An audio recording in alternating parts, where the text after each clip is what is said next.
Hello and welcome to our weekly boxing chat on Sky Sports News. I'm Andy Scott and I'm joined in the studio by Gary Logan and WBA interim super welterweight champion of the world, Abbas Baral. Welcome to both of you. Thanks for coming in.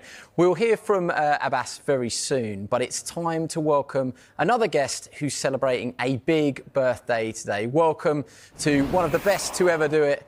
It's Lennox Lewis. Lennox, happy 60th birthday. Looking magnificent there out in Miami. Thank you so much for joining us. We're having a little look back at your brilliant career. I've got to ask you, which fight do you still get asked the most about, and which fight do you enjoy reminiscing about more than any other?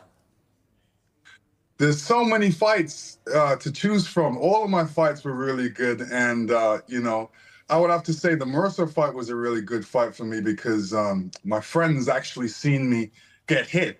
So, because I always asked them, which fight do you like? To say, oh, the Mercer fight. And I said, why? Because I got hit in that fight and it was back and forth. So they like action fights. They like those type of fights. And I kind of like those fights as well. I wonder with the bigger picture, I wonder if the Tyson fight as well, because of the sheer amount of eyeballs on the build-up and stuff like that, that seems to be the one that loops most on social media. Do you find that? As well, yeah. The Tyson fight, people love that fight. They said it was a great fight. They loved it. And they enjoyed watching it.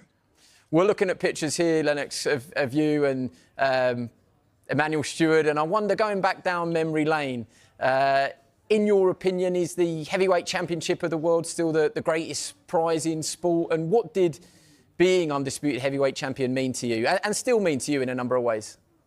Yeah, I mean, it is the greatest prize in the world, and it meant to me that I was the best. There were so many different champions, so many different belts, but, you know, being undisputed marks me as the #1 guy, and that's what I wanted to do.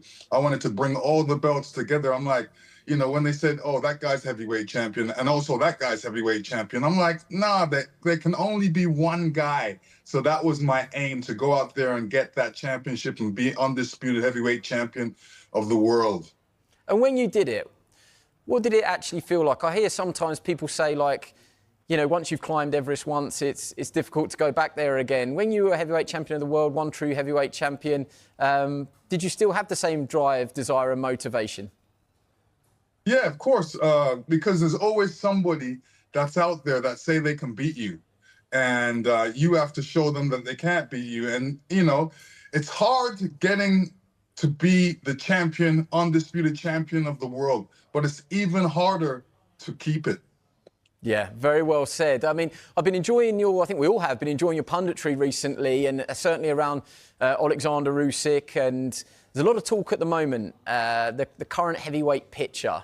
There's a lot of different opinions about Moses Itauma. Should he get his chance at Usyk next? What would your advice be? What would you do if you were working with him? Would you let him off the leash and let him take the shot now, or is it too soon and better to wait and build?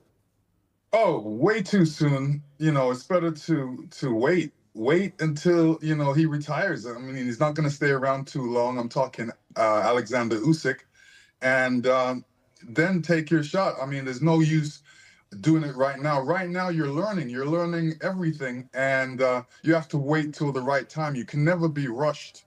If you're rushed, you know, you're going to do a bad result for your career. So it's better to take your time and take it when it's there, when it's ready, when you're ready. Wise words. Yeah, I think a lot of people will listen to that.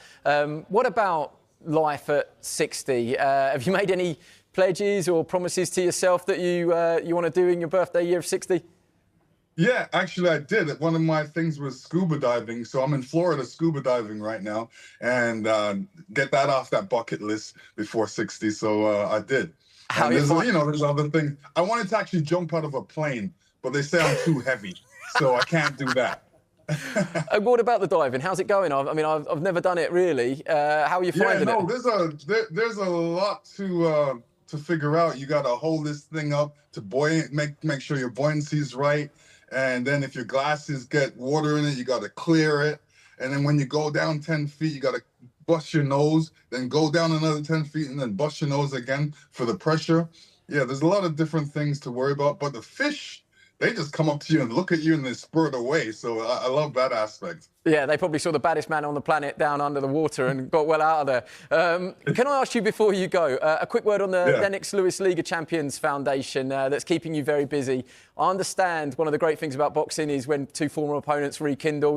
Hasim Rahman was out there helping you in the recent summer camp. Can you tell us a little bit about that, Lennox?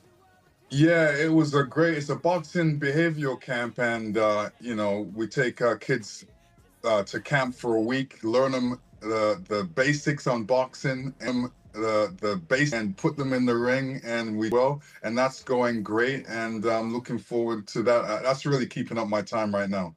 Well, enjoy it. Happy birthday. Thank you so much for joining us out there on your birthday, and best of luck with the rest of the foundation. It's great when people like you put time back into the sport, so great to see, and thank you for joining us on Sky Sports News.